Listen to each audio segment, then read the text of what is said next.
শিক্ষা সহজের আজকের পর্বে ওয়েস্ট বেঙ্গল বোর্ডের নবম শ্রেণীর বাংলা ব্যাকরণের শব্দ ও পদ অধ্যায়ের ওপর থেকে এমসিকিউ এবং ভেরি শর্ট অ্যান্সার টাইপ কোশ্চেনের অ্যান্সার আলোচনা করছি।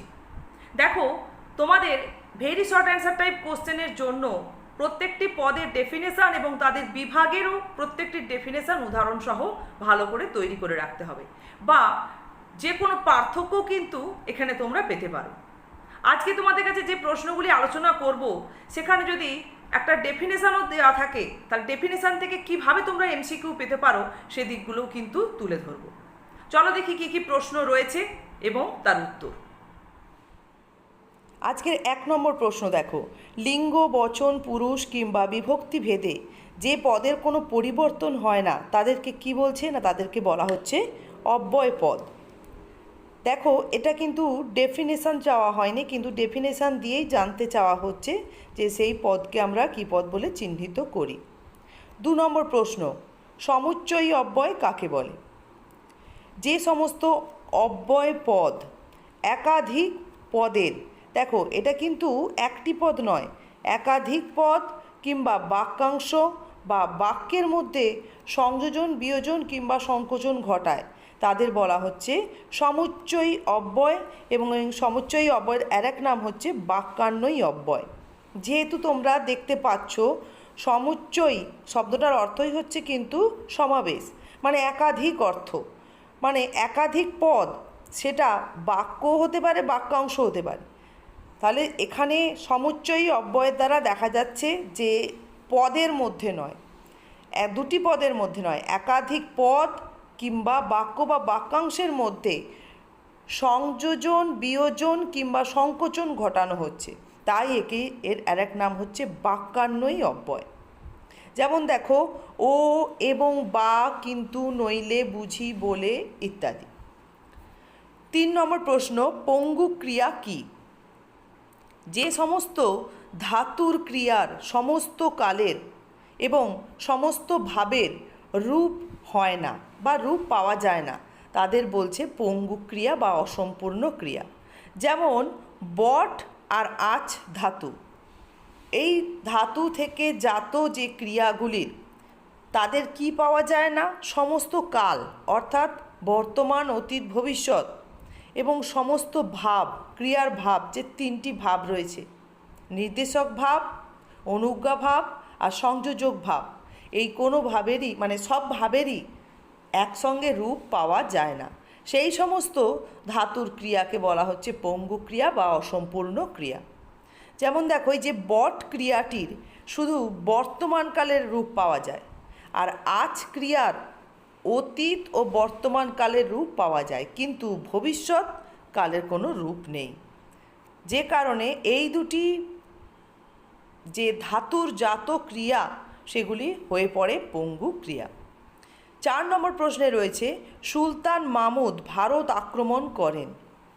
বাক্যটিতে ক্রিয়ার কালের প্রকার কি হয়েছে লেখো। এটি হচ্ছে ঐতিহাসিক বর্তমান কাল। দেখো, এইভাবে প্রত্যেকটা ক্রিয়ার কালের যে প্রকার, সেই প্রকারের কিন্তু তোমাদের ভালো করে গঠনটা বুঝে রাখতে হবে। যে কোনো বাক্য দিয়ে কিন্তু সেই ক্রিয়ার কালের, সেই বাক্যের ক্রিয়ার কালের প্রকার জানতে চাওয়া হতে পারে। 5 নম্বর প্রশ্ন দেখো, ক্রিয়ার সংযোজক ভাব বলতে কি বোঝো? কোনো ক্রিয়া একই বাক্যের অন্তর্গত অন্য একটি ক্রিয়ার উপর নির্ভরশীল হলে যে ক্রিয়ার উপর নির্ভরশীল হয় সেই ক্রিয়ার ভাবকে সংযোজক ভাব বলা হয়। যেমন দেখো, বাক্য, যদি ভালো বৃষ্টি হয় তবে ভালো ফসল ফলবে।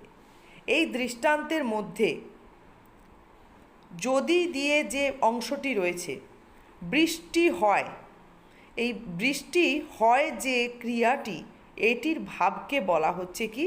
সংযোজক ভাব। আবার দেখো, সংযোজক ভাবের আরেক নাম কি? স্বভাবক ভাব। একেই বলা হয় স্বভাবক ভাব। প্রত্যেকটি শব্দের, মানে পদের যে নামের যদি কোনো ভিন্ন নামকরণ থাকে সেটাও কিন্তু জেনে রাখতে হবে, এবং কেন সেই নামটা দেয়া হচ্ছে সেটাও কিন্তু বুঝে রাখতে হবে। এরপরে দেখো, যোগরূঢ় শব্দ কাকে বলে? যে সমস্ত সাধিত শব্দের একাধিক ব্যুৎপত্তিগত অর্থ থাকলেও প্রচলিত অর্থে তার মধ্যে কেবল একটিকেই বোঝানো হয় তাদের বলছে যোগরূঢ় শব্দ।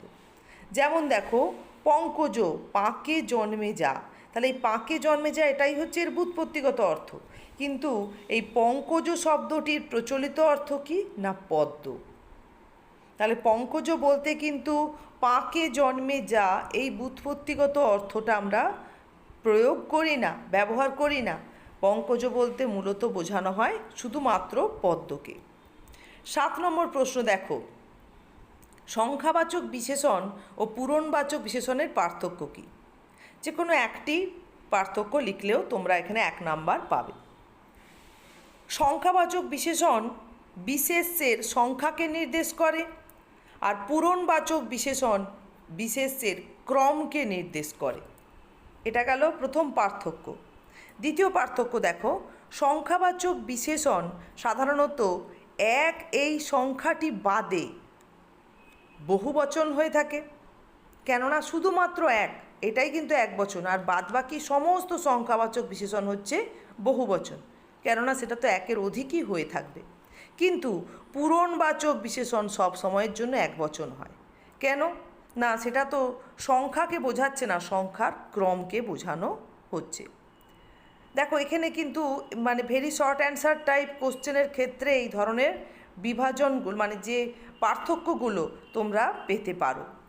8 নম্বর প্রশ্নটা কিন্তু খুব গুরুত্বপূর্ণ। দেখো, সর্বনামের বিশেষণ এবং সর্বনামীয় বিশেষণের পার্থক্য কী? এখানের এই পার্থক্য তৈরি করতে গেলে তোমাদের দুটোরই ডেফিনেশান তৈরি হচ্ছে। ফলে কি হচ্ছে না, সংজ্ঞাটা যদি থাকে প্রশ্নের মধ্যে সেটাও পারবে, পার্থক্য থাকলেও পারবে, বা এমসিকিউতে যদি ডেফিনেশান ধরে কোনো প্রশ্ন থাকে সেটারও উত্তর তোমরা লিখতে পারবে।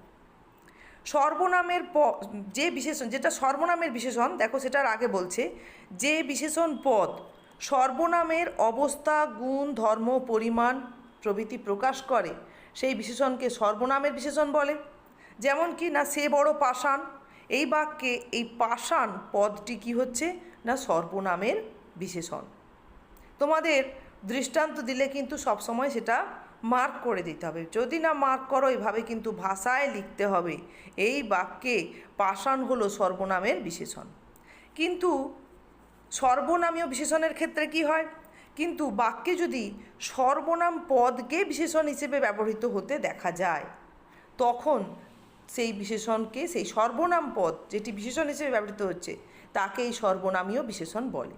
যেমন যত মত তত পথ, এই বাক্যে দেখো যত আর তত দুটি সর্বনাম পদ এবং দুটি বিশেষণ হিসেবে ব্যবহৃত হয়েছে, তাই যত আর তত হচ্ছে সর্বনামীয় বিশেষণ।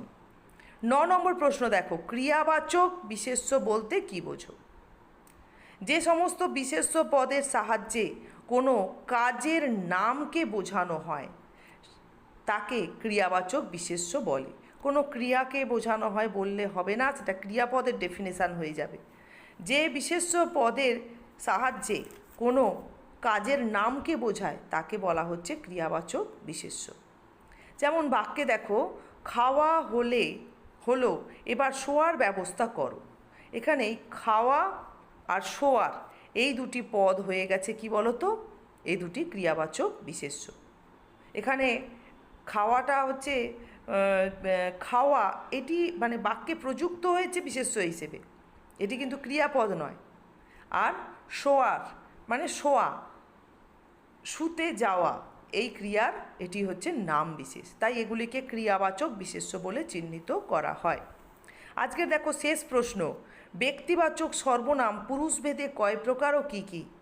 পুরুষ, তোমরা কিন্তু অনেক ডিটেলস ব্যাকরণ পড়ে ফেলো ঠিকই, কিন্তু অতি সাধারণ প্রশ্নের উত্তর এক এক সময় খুব ভুলই করো বা দিতে পারো না। এটা একটা অতি সাধারণ প্রশ্ন, দেখেছি অনেক ছেলেমেয়েরাই কিন্তু দিতে পারে না। ব্যক্তিবাচক সর্বনাম পুরুষভেদে কয় প্রকার ও কী কী? পুরুষভেদে মূলত 3 প্রকার, যথা উত্তম পুরুষ, মধ্যম পুরুষ, প্রথম পুরুষ। তাহলে উত্তম পুরুষ মানে কি দাঁড়ায়? আমি, আমরা। মধ্যম পুরুষ মানে তুমি, তোমরা। আর প্রথম পুরুষ মানে সে, তারা বা তাহারা। তাহলে এই গেল আজকের 10টি প্রশ্ন উত্তর সহ আলোচনা। খুব ভালো করে এগুলির ডেফিনেশান বা পার্থক্যের মধ্য দিয়ে যে সংজ্ঞাগুলো আছে সেগুলো মাথায় রাখতে হবে, তবেই কিন্তু ছোট প্রশ্নের উত্তর তোমরা খুব সহজে লিখতে পারবে। আজকে তোমরা এগুলি অনুশীলন করো।